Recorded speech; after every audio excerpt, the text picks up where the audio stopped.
Assalamu alaikum. Ардактуу апалар,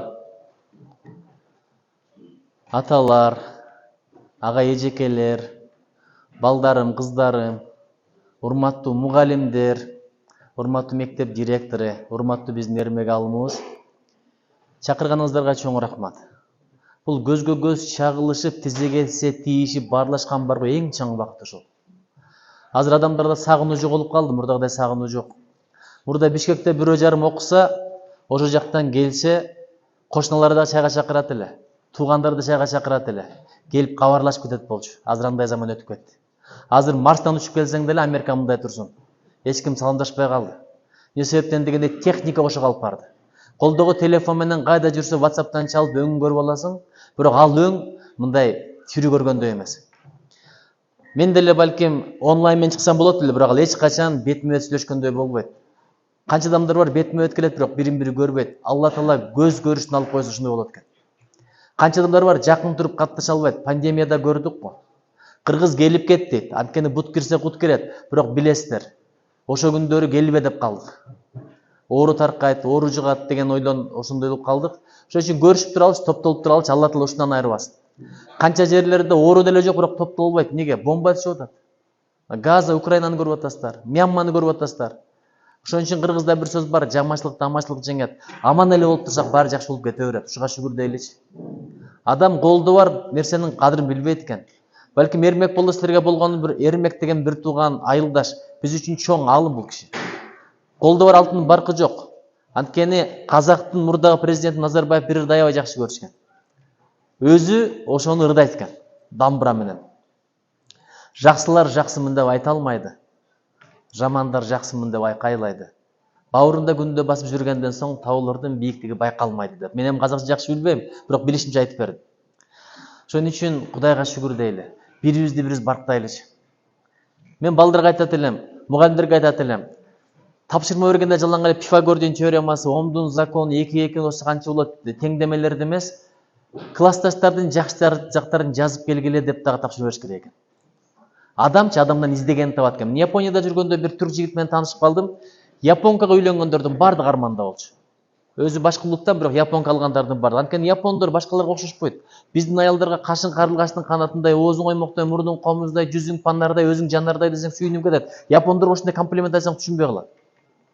Мындай муздак эл болот экен. Неге муздак эл билесиздерби? Бала кезинде атасы апасы өппөйт экен. Карагыла, балага мээрим төгүп өпкөндүн касиети кандай? Ошо ойдо муздак чоңоюп кылган мамилеси башкаларга муздак болот экен. Бүт баардыгы үйлөнүп алып стресс болуп жүрөт, ошолорду айтып беришет да, японго үйлөнбөй эле кой, тигиле анда мен бойдок болчумун. Ошондо кээ бир айтат, японго үйлөнсөң болот, бирөө үйлөнсөң болбойт, көпчүлүк үйлөнсөң болбойт, анткени булар менен жашасаң кыйналып каласың деген сөздөрдү айта берди. Баардыгы эле жамандайт, бирок бир түрк менен сүйлөшүп калдым, анда аял японка экен. Ошондо айтты эле, досум, адамдан эмнени издесең ошону табасың деген. Чын, үй бүлөдө деле анчам журушуп кеткенде отуруп алып өткөн жакшы күндөрдү эстеп коюңуздар. Жылуу мамилени эстеп коюңуздар. Боюңда бар мезгилде кандай сонун мамиле кылды эле, ооруп жатканда кандай сонун мамиле кылды эле. Ошолорду эстесең, таарыныч кетет экен өзүнөн өзү. Жакшы сөздөрүн эсте, жакшы кыялдарын эсте, өзүңө максат кой, жакшы жактарын табам. Сөзсүз табасың, адам жаман эмес. Ошол сыяктуу балдарга да ушундай бир тапшырманы берсек, мунун өтө бир чоң берекеси түшүм эмнеде? Өлкөдө ынтымак болот экен. Адамдар биринин жакшылыгын бир эле издей берсе, биринин жакшылыгын бир эле айта берсе, апам бир сөзү бар, жакшы дей берсең жаман да жакшы болуп кетет деп. Анткени сөзү болот, андан кийин өзү болот. Сөз деген бул дуа экен, сөз деген бул бата экен, сөз деген бул тилек экен. Ошон үчүн жаманды деле жакшы дей бер. Кайнелер өзгөчө келиндерин айланайын, рахмат сага, рахмат кызым, рахмат дей берсе эле 1000 тарбиядан жакшы дейт. Кандай кыз элең, тарбия көрдүң беле, кир жууп көрдүң беле, апаң айтты беле дегенге караганда, рахмат кызым, рахмат кызым, рахмат кызым деп эле жакшы жагын көрө берсең дейт, өзү эле болуп кете берет дейт. Адам табиаты ошондой, мына экинчи класстын баласына кылба десең кылат. Эжекелер, шоктонбо десең андай бетер шоктонот. Неге? Элдин көзүнчө сен буйрук берип койдуң. Адамдын ар намысы өтө кымбат болот. Жалгыз айтканда унчукпай калат, бирок элдин көзүнчө бирдеке кылсаң ыйлайт. Неге? Денеси ооругандан ыйлабайт, элдин көзүнчө уруп койдуң деп ыйлайт. Ушундай бир адамдын ар намысы кымбат нерсе экен. Ошо ар намыска тийбейличи, бирибиздин жакшы жагыбызды көргөн эл бололучу. Кыргыздын жакшы жактары аябай көп. Мен ажыга барганда келип алып туруп ушундай бааладым. Бизде сонун сыпаттар бар экен. Көп эл бириккен жерде билет экенсиң кыргыздын жакшы сыпаттары. Кудайга шүгүр, ушундай бир сонун элбиз. Өзүбүздү өз сындайлы туура, бирок сындай бергенден деле өтө көп пайда жок, жакчактарыбызды айта жүрөлү. Караңыздар, мен өмүрүндө көргөн эместер. Көрбөсөңүздөр деле ушу бир конок келатыптыр, мусафир келатыптыр деп топтолупсуздар. Чоң рахмат сиздерге. Адамдын адамга берген эң чоң белеги бул алтын, күмүш эмес, убакыт экен. Неге билесиздерби? 24 000 сом акчаң болсо, бүгүн иштетпесең бүрсүгүн иштетип койсуң. Бүрсүгүн болсо ар кайда иштет. Бирок 24 саат бир келет экен, бир кетет экен. Өмүрчү көбөйө турган нерсе эмес, азая турган нерсе. Убакытчы бул кетпей турган нерсе эмес, жетпей турган нерсе. Төрөлгөндөн баштап кээ бир нерсе көбөйөт, убакыт көбөйбөйт. Ден соолугуң кара жакшы чыңалат төрөлгөндөн баштап, боюң чоңойот, акылың чоңойот, дүйнөң чоңойот, тааныштарың чоңойот, сөзүң көбөйөт, бирок бир нерсе төрөлгөндөн баштап азайып кете берет, анын аты өмүр. Туулган күнүң менен десе жыргап жүрөсүңөр. Туулган күнүн деген сөз мага өлүмгө 1 жыл жакындашмын деген эле сөз болуп калды азыр. Бул мүрзөгө барганда мүрзө карылар үчүн, оорулар үчүн деген сөз жок.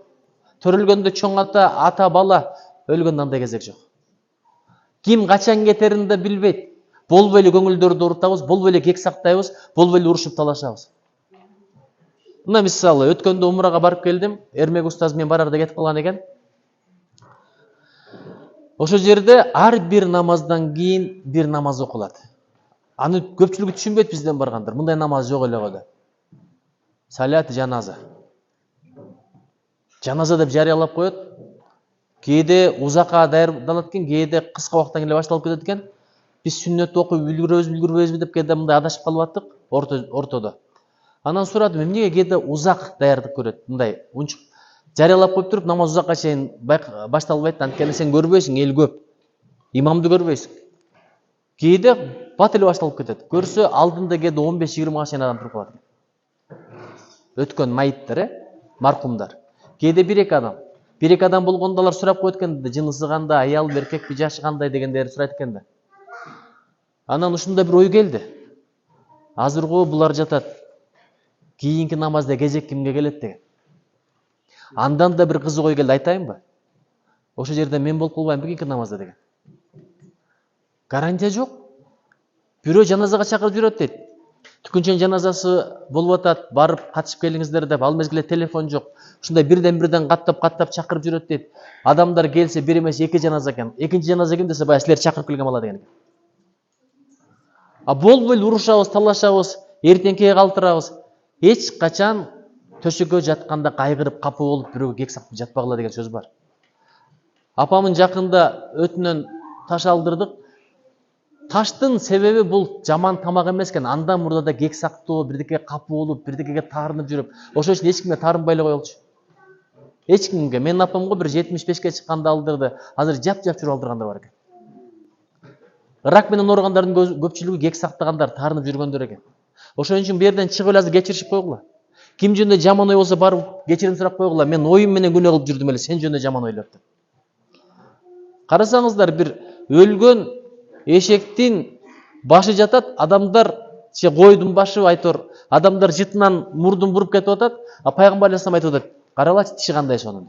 Ошол жерден да жакшы нерсе таап атат. Ошон үчүн жакшылыктарыбызды көрө береличи. Бул өтө маанилүү нерсе. Анан кийинки мезгилдерде байлык бийликке болгон суктануу, байлык бийликке болгон кызык аябай күчөп кетти. Байлыктан, бийликтен бакыт таппайт экенсиң, мен буга гарантия берем. Макулук менен биригип бакыт таба албайт экен. Сүйгөнүмө жетсем бактылуу болом дейт, кана бактылуу болгон. Азыр сурагылачы ошо сүйгөнүнө жеткендерден. Мындайын кайдан билдин дегендер толтура. Акча тапсам бактылуу болом, кана акчанын аркасынан түрмөгө кирип кетип атышат азыр. Чыга албай, кайра ошол акчаны төлөп чыгып атат. 2 эсе, 3 эсе, 5 эсе, 10 эсе. Бийлик эчкендерди көрүп атасыңар, артта кандай бутулду. Кудай бетин нары кылсын. Мен дайыма тилек кылам, Алла Таала башталышын жакшы бер, аягын андан да жакшы бер. Ар бир нерсенин сурагы бар. Азырго мактанып атабыз. Мен кээде сүйлөсөм айтып калат, жакшы сүйлөдүң, тигил эле, бул эле силерге жагып атат, бирок Аллага жагып атат, бир Алла Таала билет. Акыретте ошол үчүн жооп берип калбаймбы? Бирөөнүн көңүлүн ортуп койгон жокмунбу? Алдыма канча министр келип атат, өкмөт мүчөлөрү келип атат. Кээде сындап атабыз, кээде ачып айтып атабыз. Алардын да ата апалары угуп отурат. Мен сындап аткан министрдин ата апасы мага ыраазы болбосо керек, эгер катуу сүйлөп койсом. Анткени апанын денесинен чыккан ата кыйналып чоңойткон. Бир туугандык мээрим, мухаббат бар. Ушулардын баардыгын эстегенде гана биз ыймандуу болот экенбиз. Ошон үчүн адамга жагам деген адам адашып калат экен. Кудай бизди Кудай жактырсын. Адамга жагам деп адашып калбайлы. Баары бирине жаксаң, бирине жакпайсың. Баягы эшек минген ата менен балага окшоп. Билесиздер да. Кичинекей эшек экөө минип баратса айтат экен. Кичинекей эшек экөө минип алыптыр, келесі олор деп. Ошону угуп калыптыр чоң киши. Анан баласын түшүрүп, өзү минип алса, кичинекей баласын жөө калтырып, мына келесі өзү минип алыптыр дептир.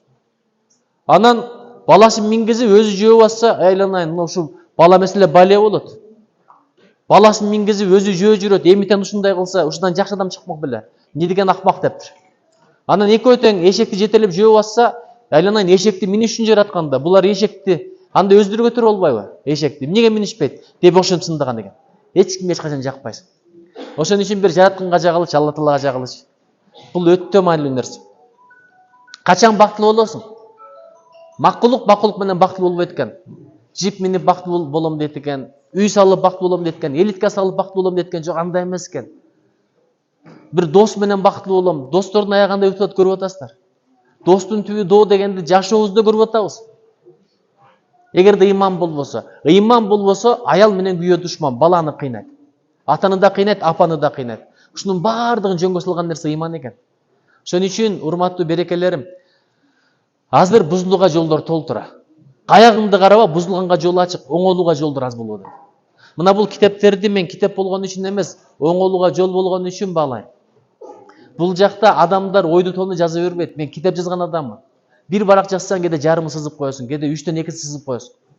Кайра жазасың. Бир сүйлөмдү кечке жаза албай турган күндөр болот.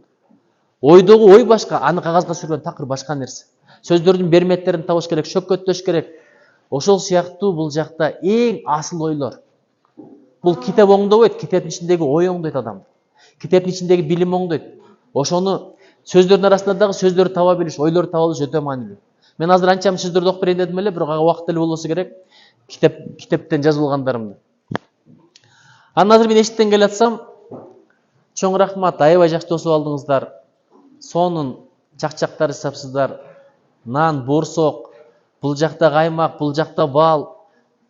Ошолорду жеп алгыла, шаарга барганда аябай өкүнөсүңөр. Кап көп эле жеп албай деп. Чөбөгө ал жакта эле сатылат, бирок кандайлар сатылат Алла Таала билет. Айылдын кадырын качан билесиң? Шаарга кеткенде билесиң. Мен 17 жыл айылда жашадым. Быйыл 47-ге чыктым. 30 жыл шаардык жашап атам. Бирок дагы деле шаардык боло албай койдум. Айылдык эч качан шаардык боло албайт. Бирок мен айылдык болгонго аябай сыймыктанам. Анткени нарк, тарбия, талим, эми шаардыктарда тарбия жок деп айткан жокмун, бирок бул жактын түбү башка, башаты башка. Ошон үчүн балдарды айылга жиберип туруш керек экен, шаарда болсо да. Чоң атаң, чоң энең, таятаң, тайнең айткан бир сөздү сен 10 жылда таба албайт экенсиң. Бул турмуш ушундай нерсе экен. Апалар менен сүйлөшүп отургула, канча нерсе үйрөнөсүң. Бир сизге окшогон апа менен сүйлөшүп отурсам, жанында 5 мүнөт отурдум. Эрмек молдодон үйрөнгөн ошо. Бир сөздү кара, асман ала, жер чала. Ушундай сөз уктуңуздар беле? Жаман сөздөн дейт, жармадай жук кылат. Дароо жазып алып, ушул сөздү азыркыга чейин амал кылып жүрөм. Мен эмнеге муну амал сөзүн айтып атам? Билген башка, кылган башка. Кээ бир адамдар билет, бирок кылбайт. Жаныбарлар да айтат экен, адамдар акмак экен деп айтат экен. Чымчыктарчы? Булар жаралбай эле койсо болмок экен деп айтат экен. Жаныбарлар. Себеби бүт жаныбар өзүнүн милдетин кылат экен. Арыстан, жолборс, эшек, чочко бүт баары милдетин кылат экен. Асманда учкан чымчыктар, канаттуулар, бир гана адам өзүнүн милдетин унутуп калыптыр. Бу дүйнөгө биз арак үчүн келген эмеспиз. Отуруш үчүн келген эмеспиз. Кыргызда эмнеге отуруш көп? Бажы отуруш, баарыңар билесиңер. Абысында отуруш, классташ отуруш, курсташ отуруш, 50 жылдык, 20 жылдык, отуруштан баш көтөрүлбөй калды го. Отуруш десе караколго барып келесиң бир түндө. 2 түндө ошко барып келет, бирок баласына китеп окутканга убакыты жок ошонун. Баласына китеп окуткан мындай турсун, күндөлүгүн текшеренге убакыты жок. Баласы келсе, үйдө болсо да убакыты жок. Анткени сериал көрүш керек. Кемалди ким көрөт? Сүмбүлдү ким көрөт? Бала жүрө берет, не болсо ошо болсун, Аксунун башы жошо болсун. Сүмбүл сага келип, дасторконуңа наң салып бербейт да. Футбол көрүп атасыңар. Роналдо кимиңерге келди кабар сурап? Ооруп атканыңарды же жакканыңар өткөндө. Же Месси кимге келди? Кемаль сен менен иши жок. Кинодо өлүп калса ыйлап атасың. 3 күн тамак жебей. А буякта балаң сени багат. Жаман чыкса өзүңдүн шоруң, жакшы чыкса өзүңдүн кадырың. Барын убакыт табасың, бирок балага убакыт таппайсың. Чындыгында ошондой. Жаныңа келсе сотка чукулайсың. Сөйлеген сөзің сен оқу. Сенің қылғаныңды тура айтпала. Сөзіңді ұқпайды. Сөз болғанды шақырады, үлгеріш етеді. Сотқа шықпай отырасың. Тиктоктан немне таптың? Мен балдарды айыптаған жоқпын. Ата-апалар азыр тиктокты ең көп көрген ата-апалар болып кетті. Мен апама телефон алып беріп жатқанда балам ақылым жетпеді мындай сыламаға. Беркіндей басмайлы телефонменен жашайым деген. Азыр апам блогер болып кетті. Ем жақшы маңдай айтам. Апам жақшы блогер. Шын. Ошақтан насаат айтып, ар біріне комментарий беріп, адан комментарий бергенін маға айтып береді. Түкінше мұнт жазған деген мындай болбоду, тигиндей болбоду. Негізі апалар маға деле керек сөзді айтпайды негізі. Байқасаңар, апа, ата кейден арқа айтады, кейден мындай бірдемелерді айтып береді. Ошо болса да қымбат екен. Ошо болса да қымбат екен. Ошон үчүн балдарға көңүл бөлөлүчү. Кече Эмил деген иним турат. Анан менин аялым менен мунун аялы экөө сүйлөшүп атканын угуп калдым. Аябай сонун нерсени үйрөндүм да бир адам. Айтып отпайбы мен жылдын жыйынтыгы менен дейт быйыл мына жакында эле балдарымдан сурадым дейт. Балдарым ушул жылы мектептен эмнени үйрөндүңөр? Кандай ийгиликке жеттиңер? Ушул жылдагы силерден мактана турган нерсеңер эмне? Ушул суроону берип келсең балаң жооп бере алат экен. Көпчүлүгүңөрдүн балдарыңар жооп да бере албайт. Ошондо балдарым ойлонуп жооп бере баштады. Бул муну айтты, бул тигини айтты, бул чемпион болгонун айтты. Карасаң, эми дагы эмне кылсак болот эле? Ушундай суроолорду бериптир. Үйгө келгенде эле күнүгө бүгүн эмнени үйрөндүң деп бир эле сөз сурап койсоңор. Бир эле сөз. Бала мектепте окуп 5 ала берет, бирок ошону кайра айтып бере албайт. Айтып бергендин өзү да өнөр экен. Оюн ачык билдиргендин өзү да өнөр экен. Бирок ошондой болгон дейт. Атасы күнүгө бирден гана сурап берет экен. Балам бүгүн эмнени үйрөндүң деп. Анан биринчи жооп бере албай жүрөт, анан ойлонот. Анан жооп бере баштайт. Физикада муну үйрөндүк, математикада. Боом капчыгайына чейин ат менен барып келейин десе балаңыз жибербейсиңби он жашар балам? Ошондо жергиликтүү депутаттар тыйып коелу десе, жергиликтүү бийлик закон жок экен. 16 жашында өзүнчө отуруп алып, кеме менен дүйнөнү кыдырып кеткенге тыюу салган закон жок экен. Шашып-пушуп закон кабыл алгычак бай кыз кетип калыптыр. Анын атасы менен апасы айтып, кой дебейсиңерби десе, апасынын сөзүн кара. Баланын кыялын жок кылгыдай мен киммин дептир. Баланын тилегин талкалагыдай мен киммин дептир. Бул ушундайынан бери машыгат экен. Ушундай кезде айтышкан, мен жер шарын айланып чыгам деп. Эң жаш кыз мен болом деп. Ошол кыялы тилеги менен жашап келатат. Мен муну жок кылсам, өзүн жок кылган эле барабар. Кантип жок деп айтам. Болбой дух берет. Ошентип отуруп кетет экен. Баягы кыздын киносу дагы бар. Киносун көрүп койсоңор, Джессика Уотсон. Кетип атып ыйлайсың кошо. Болгон бүт кинолук тартып коюптур. Ошондо дагы баягы видео блог кылып дүйнө менен байланыштырыптыр да. Күн сайын мен бул жака келдим, мынчанчы периметрдемин, меридиан боюнча мынчактамын, азыр Австралияда мынча километр өттүм, Антарктикага мынча жакындадым, Гвинеяны аралап баратам, тигиндей мындай, батыш шарга өттүм дегендерди бүт бардыгын айтып турган экен. Ошондо Африкадан көрүп отургандар болгон экен, Азиядан, Европадан, Америкадан бүт көрүп отургандар болгон экен. Ошого тилек кылып, дуа кылып, анан бир күнү бир айдай шамал болбой калыптыр. Шамал болсо кетпейт экен да кайык. Жалгыздыкта, бул жагында кыйырсыз деңиз, бул жагында кыйырсыз океан, жап-жалгызсың.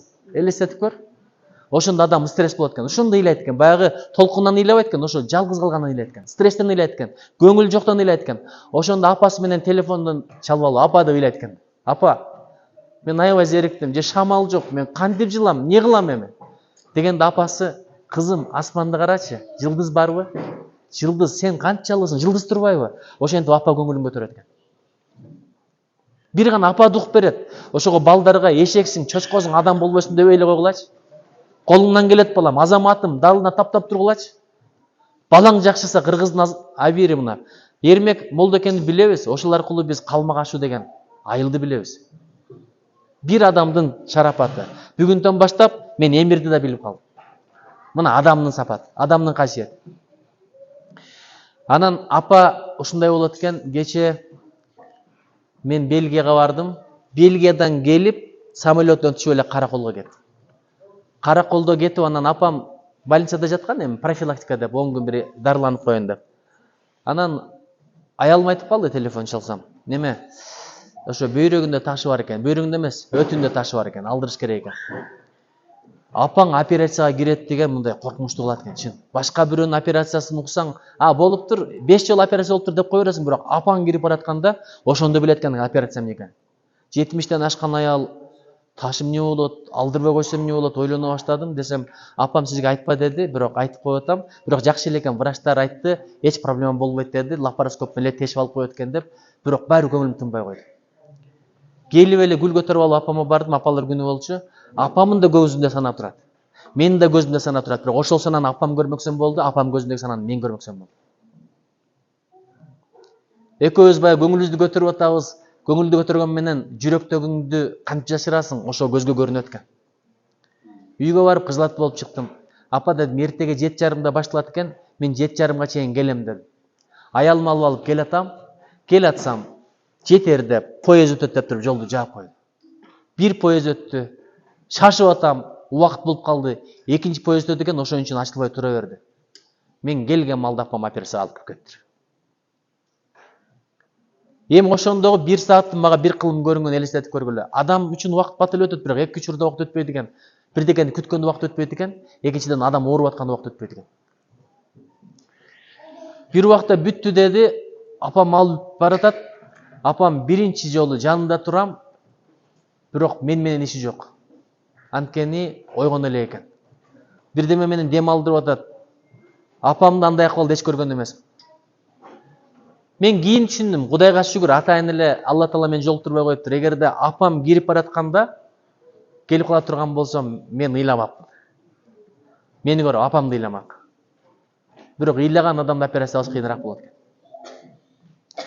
Бир убакта жумушка кеттим, мага айтты, эсине келди деп, чуркап келдим. Келсем апам сүйлөп атат, Кудайга шүгүр, Кудайга миң мертебе шүгүр, аманчылык үчүн шүгүр айтып атат. Жанында бир кичинекей ушундай суу коюп коюптур, ушуну ичкенге болбойт экен. Мына вата менен оозуна тамчылатат экен. Ошондо айтып атпайбы, чыгып баратса дагы, неме бир мага бир тамчылатып койчу. Анан айтып атат, ушу көзүмө дейт океан көрүнүп атат дейт. Океан. Азыр бул аз көрүп атабыз. Кудайга шүгүр дейли. Ошол суунун өтүп атканына шүгүр, тамактан өтүп атканына шүгүр. Канча адамдар оозго киргенден кийин бул жака өтпөсө, ал да сеники эмес экен. Чын, көз өткөндөрдү далай жолу жуудуңуз да, туурабы? Далай жол жаназасын окудуңуз. Барып дейт, мындай жуундуруп атканда, мындай карасаң оозунан нан калып калган болот, нар жака кетпей калган болот. Сүт өтпөй калган болот дейт. Ошон үчүн бул күндөрдө эле өлүм деле келе турган нерсе, ушу көңүлгө көңүл улайлычы, темирге темир улабай. Ошол менен бактылуу бололчу. Мен эки окуяны айтып берип ошо менен бүтүрөм. Ак үйдө бир Нарымбек деген агай бар эле. Ал сөздөрдү аябай жакшы текшерчү эле, корректор деп коет, редактор деп коет. Анткени президенттин аппаратында жазылган каттардан ката кетпеш керек. Эсиңиздерде бар эле бир чоң ката кетирди деп аябай уят болгон. Ал анын күнөөсү эмес, анын жардамчыларынын күнөөсү. Каты даярдап берген, карабай туруп кол коюп койгон, 10 ката чыкканбы, 20 ката чыкканбы айтор. Ошондой адам болчу, аябай сабаттуу эле. Бир күнү кечинде көрдүм, мындай маанайы жок чыгып кеткен. Эртеси келсем, Нарымбек байке өтүп кетиптир. Эмне болду өтүп кеткен десем, түндө баратканда машина уруп кетиптир. Жетекчисине кирдик. Жетекчисине кирип көңүл айтып койгон деп кирсек, ушундай көңүлү чөккөн, ушундай стресс болуп турат, кабагы түйүлгөн, мындай сөз деле уккусу келбейт. Айланайм, бул экөө бир туугандай болуп калганбы, эмнеге мындай көңүлү чөгүп атат? Кайра кирсем дагы деле ошондой. Көрсө, албетте эми коллегасын өтүп кеткенине кайгырды. Ал андан да кайгырган нерсеси себебин айтып берейинби? Кече кетип аткандан Нарымбекти катуу урушуп койгон экен. Мен акыркы мамилем ошондой болуп калды дейт. Мен аны тарынткан бойдон кетирдим дейт. Эгер көз өтүп кетерин билгенде мен антпейт элем го дейт. Ушундай сыйлап, жылуу сөздөрүн айтып, белектешкегин берип, эгерде периште келип айтып койсо, бүгүн түндө жанын алам десе, эч кимге жаман мамиле кылбайсың. Сени сөгүп атса да, башынан ылдый лай койсо дагы туруп колунан өп, бешнесинен өп, алтынын берекем деп, ошондой эле боло бербейлиби? Кыргыз менден кетпесин деп бекер айтпайт экен. Ошон үчүн бирөөнүн көңүлүн оорутпа дегеним ошол, балким акыркы жолу сүйлөшүп атасың. Мен ушул окуяны айткым келди. Анан жакшылык деген нерсе бар го, мына кылган иштери жакшылык. Мээнетсиз бул иш болбойт. Балдарга, кыздарга чоң рахмат. Ар кимге жалдырап жүрдүңөрбү? Бир китепке акча берип койчу деп бардыбы үйүңөргө чейин? Берип атканда жаман көрөсүң, алдап атабы, ичип атабы, жеп атабы, эми азыр ушундай заман болуп калбадыбы? Бир кыз китептин бет ачарында ыйлап ийген. Ошол кыз уюштуруптур да, ушундай шалдыраңдап ачып аткан мезгилде сөз бергенде ыйлап ийген. Көрсө барса, эмне кыласың китепти? Акчаны эмне кыласың? Эми сен эле калдың эле деген сөздөрдү угуптур да. Ар кимге жалдырап жүрүп топтоптур, микрофонду алып бир ыйлайт, аны көрүп алып мен ыйлагым келет бияктан. Ошентип отуруп топтошту балдар. Эми сиздердин милдетиңиздер окуп коюңуздар жок деген. Ачып коюңуздар. Апалар, жеңелер силерге бир күйөөңөр 1 саат сүйлөбөй койсо үйдө согуш болуп кетет. А китепке 1 жылдан бери, 2 жылдан бери көңүл бөлө элексиңер го. Үйдө 30 жылдан бери ачылбаган китептер бар. Ачып коюңуздар. Китепти ачсаң, китеп сени ачат. Китепти көтөрсөң, китеп сени көтөрөт. Китеп сени түшүрбөйт эч качан. Адамдын даражасы билимде, ыйманда, жакшы кулк мүнөздө, адеп акылакта, мамиледе болот экен. Ошого мен айтайын дегеним, бул да китептен окуган окуя. Бир адам бар экен. Бечара ушундай бир жаш бала экен, атасы апасына жардам берип, атасы өтүп кеткен, апасына жардам берип, үйлдөр тыкылдатып бирдемелер сатат экен. Аны ошентип тыкылдатып, сатып жүргөн мезгилде бир күнү бир эшикке барып тыкылдатып ачканда бир орто жаштагы эже ачат экен. Анан эже мындай бар албайсызбы? Арзан берем деп аткан мезгилде эле эси ооп жыгылып калыптыр. Анткени күн ысык, курсагы ач. Ысык өтүп кеткен, курсагы ач. Эми кыйналган, жүдөгөн бала баягы эже көтөрүп кирип, жылуу төшөктү салып, диванга жаткызып, анан кийин бешенесине бир чүпүрөктү суулап туруп коюп маңдайына. Анын температурасын текшерип, берген нерселерин берип, анан кийин суу бериптир, сүт алып келип, балчылап бериптир. Ошентип аткан мезгилде эсине келип калыптыр бала. Жанында ушундай бир мээримдүү апа турат. Өзүнө келгенден кийин бала сүт ичиптир, суун ичиптир, анан чыгып баратып, эже сүттүн акчасы канча болот дептир. Өзү байкуш араңдан жанында бир болсо керек, болбойт бир тыйыны. Кечинде бир нанга таап бере турган. Канча деген экен? Балам дептир. Бул мээрим, бул жакшылык дептир. Жакшылыктын баасы дагы болбойт, бир, экинчиден жакшылык сатылбайт дептир. Мээрим дагы сатылбайт дептир. Ошол болду дейт, арадан бир 30 жыл өттү дейт, 40 жыл өттү. Бир күнү дейт, бир карыган байбиче реанимацияга түшүп калды дейт. Өтө катуу ооруп келиптир да, приступ болду. Анан аны дарыгер кабыл алды дейт. Дарыгер көрүп атып дейт, эрдин алдындагы калың байкап калды дейт. Мең деп койго, меңин калың байкап калыптыр. Анан ушунчалык башкача карап турду, өзү да жакшы врач экен. Аябай китептерин кайра карап, эң мыкты дарыларын берип, уколдорун сайып, баягындай өзгөчө жөндөп, өзгөчө маани берип ушундай караптыр, чөптөрдөн бериптир. Айтор баягы байбиче эсине келиптир. Эсине келип күндөнгө тыңып кете бериптир. Баягы дарылай берет. Анан ушунчалык сонун дарылагандыктан кемпир өзүнө келиптир. Болсо адам болбойт деп алып келген экен. Анан ушу чыгарында кемпир ойлонуп турду, эми булар эми акчаны укмужайлап болуш керек. Бала бакарам кыйнап койбойт бекем деп анан. Балам, чоң рахмат, мен жакшы болдум, жакшы болбойсуң деген сөздөрдү айтты эле. Туугандарым да абдан ыраазы болуп атат. Эми акчасы канча болду деген экен. Эже, мен акчасын жазып бердирейм дептир. Кызмат болуп отурат дейт. Эми $10,000 келеби, $50,000 келеби, бир үйүмдү сатат окшойм деп кызмат болуп отурат дейт. Анан конверт келиптир врачтан. Ичин ачса 0 сом 0 тыйын деп туруп түбүнө жазып коюптур. Эже, бул жакшылык, бул мээрим. Жакшылыктын баасы жок, мээрим сатылбайт. Бул менин дарылаганым мындан 30 жыл мурда 1 стакан сүт, анан 1 кашык бал менен төлөнүп койгон деген. Ошон үчүн жакшылыкты кыла бериңиздер. Балыктан кайтпаса, калыктан кайтат. Алла Тааладан кайтат. Мына караңыздар муну. Китептен алган окуя. Китеп окусаңыздар ушундай окуяларды көпкө окуйсуздар. Азыр айтпасаңыздар китептен алган окуяларды мен таңаткыч айтып берем. Эми караңыз, ушуну мен бир мисал менен түшүндүрөйүнчү. Ошо бир акылман. Бизден Эрмек устазга окшогон акылман киши экен. Ар кандай суроо берсең жооп бере берет экен. Баягы түз эфирден жооп берип атпайбы, көрөсүздөр го 7 каналда. Биз баардыгы сериалда эмес, ушу Эрмек устаз эле көрүп калдык азыр. Анан ошондой бир суроо берсе эле жооп берген акылман киши экен. Кандай суроо берсең жооп берип коет экен. Анан адам билесиңер да, жакшылык бар жерде көрө албастык ошо болот. Жакшы мугалим болсо, жанында анча мугалимдер көрө албастык кылат эми. Ошондой нерсе бар экен, эмне кылабыз эми табиятыбызда. Бизнесмендин душманы бизнесмен, мугалимдики мугалим, дыйкандыкы дыйкан, молдонуку молдо ушинтип кете берет экен. Саясатчыныкы саясатчы. Сен дыйкан менен саясатчы бири менен бири иши жок негизи. Бирок саясатчылар неге жаман көрөт? Депутаттар жаман көрөсүздөр го. Өткөндө нарында бир жерде балык жеп алып чыгып барасам, аркамдан бирөө сүйлөп атат, депутат көрсөм эле жиним келе берет дейт. Эми жиниңерге тигим келген жок, мен жакшы эле ниет менен келдим. Анан ошентип суроо бере бергенде жооп бере берет экен. Анан бирөө көрө албастык кылып өзүнүн эле шакирттерине колуна көпөлөктү кармаптыр дагы барыптыр устаздан сурайм. Колунда көпөлөк бар, тирикпи же өлүкпү деп сурайм. Эгер өлүк десе, жөн эле тирик чыгарам дагы билбей калдым деп маскаралайм. Эгерде тирик десе бир бассам өлөт, муну да билбей калдыңыз. Сиз эл бекер эле мактайт экен деп маскаралайм деп барыптыр.